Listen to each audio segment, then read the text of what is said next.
হান্নান মাসুদ এখানে নির্বাচিত হওয়ার পরে এখানে বন্ধুরা ছবি দেখাবো, পুরা এলাকায় এমন সন্ত্রাসী কার্যক্রম চালাইছে যার নজিরবিহীন। এখানে একটু দেখায় একটা একটা করে, এই দেখেন ঘর বাড়ি, একটা না মাইক ধরা লাগবে না, ঘর বাড়ি ভেঙে চুরমার করে দিয়েছে।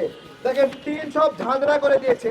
এই যে এইটা আবার পটুয়াখালী, পটুয়াখালী এই যে আরেকজন জামাতের নেতা, এরা দুই একজন বিভিন্ন জায়গায় নির্বাচিত হয়েছে, যেখানেই জামাত দিচ্ছে সেখানে তারা ৭১-এর পরাজিত শক্তি হিসেবে বাংলাদেশের মানুষের উপরে প্রতিশোধ নিয়েছে।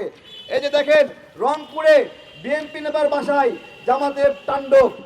এই দেখেন ধানের শীষে ভোট দেওয়ায় সাধারণ মানুষের বাড়িঘর তছনছ করে দিয়েছে। এই যে হাতিয়ায় দেখেন বাড়িঘর সব লুটপাট করে কি অবস্থা করেছে, আগুনে জ্বালায় ছারখার করে দিয়েছে। এই যে দেখেন আগুনে জ্বালায় সিএনজি অটোরিকশা পুড়াই দিছে। এই দেখেন কুষ্টিয়া বিএনপি নেতার বাড়িতে আগুনে পুড়াই দিছে। এই যে কুমিল্লা দেবিদারে আরেক মাস্তান হান্নান মাসুদ, এই যে হান্নান মাসুদ এখানে মুন্সি সাহেবকে নির্বাচন থেকে বের করে দিয়ে আইনের মাধ্যমে ডক্টর ইউনূস তার হাসান আব্দুল্লাহ তাকে ম্যাটিকুলাস ডিজাইনের মাধ্যমে আদালতের আদেশের মাধ্যমে নির্বাচনে প্রতিদ্বন্দ্বীকে সরিয়ে সেখানে বিজয়ী হয়েছে।